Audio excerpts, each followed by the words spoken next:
Bonjour, c'est l'heure pour oser écrire votre roman. Je te fais une petite vidéo rapide parce que j'ai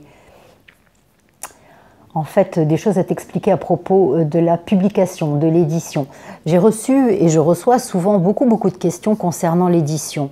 Il y a un malentendu énorme sur le monde de l'édition en fait. J'ai énormément de gens qui me sollicitent parce qu'ils ont reçu une réponse positive d'un éditeur. Alors ils sont très contents au premier abord, et puis ensuite, au fur et à mesure qu'ils lisent cette belle lettre qu'ils ont reçue, ils découvrent qu'il faut payer pour être édité. Et évidemment, je m'insurge complètement contre ce genre de pratique. Non, un éditeur ne demande pas à être payé. Un éditeur te paye pour ton travail, pour ton manuscrit, pour le livre que tu as écrit. Tu as investi du temps, tu as investi donc de l'argent en quelque sorte. Le temps que tu as passé à écrire, tu ne l'as pas passé à faire autre chose. Et puis tu as investi tes compétences, tu as investi ton travail, tu as investi ton imagination, ton talent, ta créativité, ta volonté. Bref, tu mérites traitement, tu mérites rémunération. Ce n'est pas à toi de payer un éditeur, c'est absolument invraisemblable. Alors, je vais te faire un petit topo rapide pour faire la différence entre ce que c'est vraiment qu'une maison d'édition dite classique.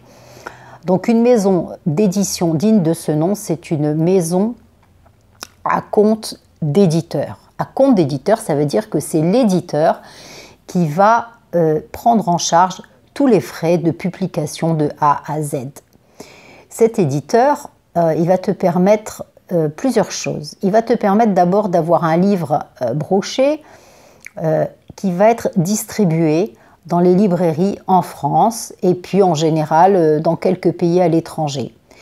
Cet éditeur a un diffuseur, il a un distributeur. Alors le diffuseur, c'est l'organisme qui lui appartient ou pas, qui va être chargé de diffuser justement ton livre dans toutes les librairies, ou en tout cas dans la majorité des librairies.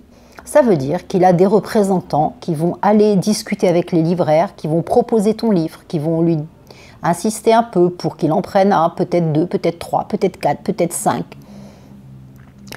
Et c'est comme ça que ton livre va être connu des libraires. Donc un bon réseau de distribution, c'est extrêmement important. Si tu as un éditeur important, il a un réseau de distribution important. Derrière, il y a le distributeur, c'est-à-dire celui qui va acheminer tes livres vers les librairies, les camions, le routage, la mise en colis. Toute cette manutention, il faut bien qu'elle existe. Et puis si ton livre n'est pas vendu, il va être ramené à l'éditeur et ça veut dire qu'il va prendre le camion dans le sens inverse. Donc tout ça, évidemment, ça a un coût.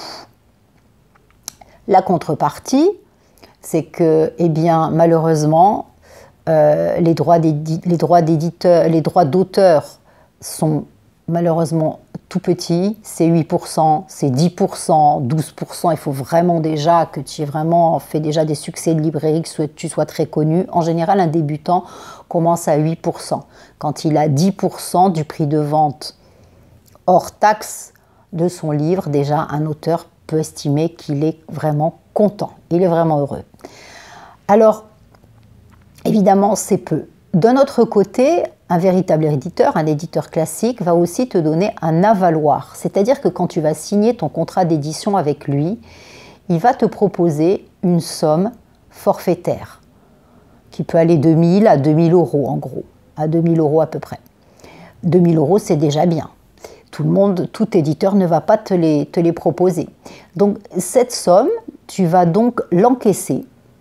Elle est souvent confondue par les gens avec le droit d'auteur, mais ce n'est pas le droit d'auteur, c'est un avaloir, c'est une avance sur tes ventes. Si tu ne vends pas autant que ce que l'éditeur t'a donné, puisque pour faire 2 000 euros à 8 ou 10%, imagine que ça représente déjà un certain nombre d'exemplaires. Eh bien, tu vas garder cet avaloir, il t'appartient. Ce sera ton émolument, si je puis dire, pour avoir écrit ton livre. Si les ventes dépassent cet avaloir, par exemple, tu as eu 1 500 euros d'avaloir et tu vends davantage que cette somme de 1 500 €, eh bien, tu vas commencer à toucher tes droits d'auteur de 8, 10%, etc. Donc, ça, c'est l'éditeur classique, l'éditeur à compte d'éditeur. Il t'offre la garantie d'être vu dans les librairies. En revanche, ça ne veut pas dire qu'il va faire un battage d'enfer pour toi, ça ne veut pas dire qu'il va faire de la publicité et ameuter tous les journalistes du monde entier pour toi, parce que malheureusement, un éditeur a beaucoup de poulains dans son écurie, comme on dit dans le jargon. Il a aussi des étalons. Les étalons, ce sont ses têtes de vente, ce sont ceux qui le font vivre. Et puis, il va miser sur des gens qui vont être moins connus ou pas connus du tout, ou complètement débutants avec un premier manuscrit. Donc, il va prendre les risques financiers. Et il ne peut pas prendre en plus pour chaque auteur. Il y a un attaché de presse, bien sûr, mais cet attaché de presse, ça va durer un certain temps. Puis au bout d'un moment, il n'a pas que ça à faire, d'autant plus qu'il a des gens beaucoup plus importants et vendeurs à vendre. Donc, il va s'occuper en priorité des écrivains qui rapportent à la maison d'édition et bien sûr un peu moins aux autres. C'est normal, c'est logique. Donc, c'est à toi aussi de te battre, même si tu as un véritable éditeur, un éditeur à compte d'éditeur, c'est à toi aussi de te battre pour te faire connaître. Tu as le droit aussi de contacter des librairies pour faire des signatures, de demander à participer à des salons, de contacter toi aussi des journalistes, etc. Ça fait aussi partie du métier de l'écriture. Ensuite, tu as les éditeurs à compte d'auteur. Et c'est là la nuance. Ils ont le nom d'éditeurs. Mais ce ne sont absolument pas des éditeurs. De fait, ce sont des prestataires de services. C'est-à-dire que ces gens-là vont te proposer d'éditer ton livre contre de l'argent. Donc, tu n'auras pas d'avaloir. On va te dire que tu as des droits d'auteur. Effectivement, tu vas signer pour des droits d'auteur.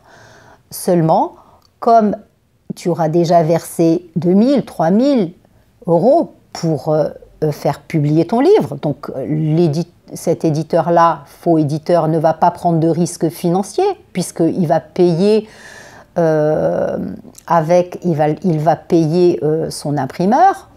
Et bien, du coup, qu'est-ce qui se passe? Eh bien, il se passe qu'une fois qu'il a payé son éditeur, il lui reste encore de l'argent puisque tu lui en as donné et donc il n'a plus aucun intérêt à se battre pour faire connaître ton livre et le faire vendre par les libraires.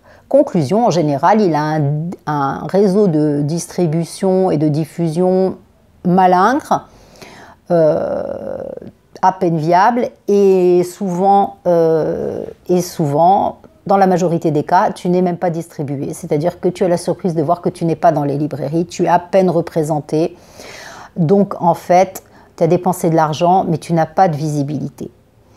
Et cet éditeur, soi-disant éditeur, s'en fout complètement. Ça, c'est la réalité de l'édition à compte d'auteur, malheureusement. Ça veut dire que c'est toi qui payes et tu ne seras pas payé. Donc, si par miracle, tu arrives, toi, par tes propres moyens, à vendre quand même tes livres et donc à arriver à avoir des droits d'auteur, franchement, c'est très bien, c'est merveilleux. Mais dans la majorité des cas, c'est pas ça qui se passe. Il se passe que ton bouquin disparaît dans les abîmes de nulle part. Voilà. Il y a même des... Enfin, bref, je te la fais courte, mais tu vois que c'est pas une affaire pour toi. Voilà. D'autre part, il faut savoir qu'en France, et certainement dans beaucoup d'autres pays, ces éditeurs à compte d'auteur, qui sont de faux éditeurs et qui en gardent le nom, se permettent de faire de la publicité bien ciblée dans les journaux. J'en ai vu maintes fois, j'en ai vu aussi sur les réseaux sociaux, ça peut traîner sur Facebook, maintenant ça traîne sur Instagram.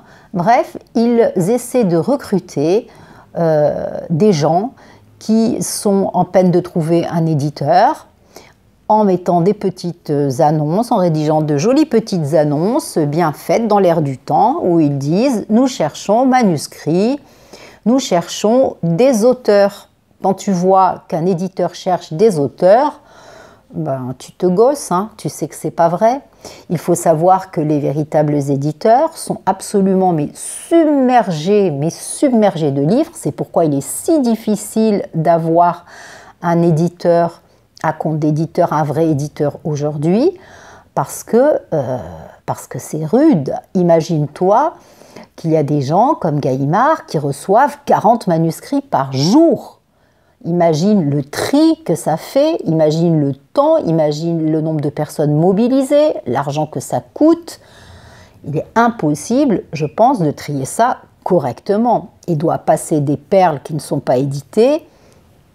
Donc évidemment, les éditeurs ne cherchent surtout pas de manuscrits, ils en reçoivent des tonnes par la poste et ils n'ont vraiment pas besoin de faire de la publicité pour en avoir. Donc toute publicité en ce sens-là est une publicité qui doit t'alerter. Si tu vois qu'un éditeur dit qu'il cherche des auteurs à publier, tu sais tout de suite que ce n'est pas possible. Alors évidemment, pour être publié par un véritable éditeur, mais tu vas sur Internet et tu fais tes fouilles archéologiques, tu regardes à qui tu as affaire, si c'est à compte d'éditeur, à compte d'auteur, etc. Fais attention, il y a nombre d'éditeurs à compte d'auteurs qui ne jouent pas franc jeu et déguisent un petit peu leur page web de façon à ce que ça ne se voit pas trop. Donc tu envoies naïvement ton manuscrit, ce qui te coûte déjà une certaine somme. Et puis, puisqu'il y a la poste, il y a la reliure, etc., les photocopies. Et puis tu reçois une belle lettre qui te dit « Oh oui, votre manuscrit est magnifique », parce qu'évidemment, comme il n'y a pas de tri, ils peuvent publier n'importe quoi, hein, le pire comme le meilleur. Et tout le monde est bon, tu comprends, on prend tout le monde dans ces cas-là. Et à ce moment-là, évidemment, en fin de page, on te dit « et ça vous coûtera tant ». Donc, voilà, il faut vraiment faire attention où tu mets les pieds. Maintenant, il y a des gens qui pratiquent ouvertement la prestation de services. Et ces gens-là ne se disent pas vraiment éditeurs. Tu peux avoir des plateformes en ligne comme Lulucom, comme Edilivre, des gens comme ça. Ces gens-là sont francs du collier, donc il n'y a absolument rien à leur reprocher. C'est un choix que tu fais, c'est-à-dire que tu t'occupes toi-même des fichiers, etc. Tu mets en ligne, tu t'occupes de tout et ils publient comme sur Amazon. Et comme j'ai fait moi-même pour Le Cheval de l'Irlandais, le livre va être publié à la demande, à la pièce. Quand il y a une commande de passer sur Internet, tac, tu as l'imprimeur d'Amazon, mais ça peut être Edilivre, Lulucom ou bien d'autres plateformes, va produire ce livre, imprimer ce livre et l'envoyer directement à la personne qui l'a acheté, à son lecteur. Et là, tu vas avoir un pourcentage bien plus gros que celui que tu aurais dans une maison d'édition classique. Et bien sûr, Amazon ou la plateforme va prendre son pourcentage, c'est tout à fait normal. Et là, il n'y a aucune arnaque puisque c'est clairement dit dès le début. Je ne me charge pas de te distribuer dans les librairies. Si tu veux le faire à charge à toi d'en acheter à des prix bien sûr moins onéreux à ta plateforme, qui te fait en général un prix pour auteur, et d'aller toi-même dans les librairies, etc., créer ton petit circuit de vente, faire des signatures, etc. Mais tout ça, c'est à ta charge. Donc, cette situation-là, par contre, elle est claire. Ce sont des gens qui se présentent comme des prestataires de services. Chez Edilivre, chez Lulucom, chez d'autres, on peut te proposer, par exemple, contre paiement, de te faire ta couverture, par exemple, ou de s'occuper de tes fichiers informatiques si tu ne sais pas le faire, etc. Mais c'est dit clairement, c'est annoncé clairement, c'est présenté comme un business et non pas comme un éditeur normal qui te demande des choses normales. Voilà.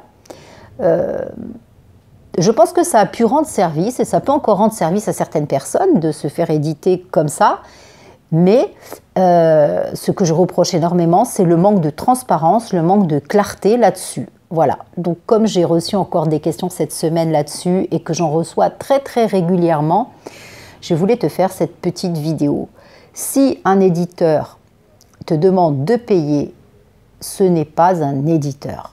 Voilà, tout simplement. Donc, il va pouvoir publier tout et n'importe quoi. Il fallait vraiment que ce soit clair. Voilà, j'espère que du coup, ça éclaircit ta lanterne puisque c'était le but. Et je te dis à bientôt. Au revoir.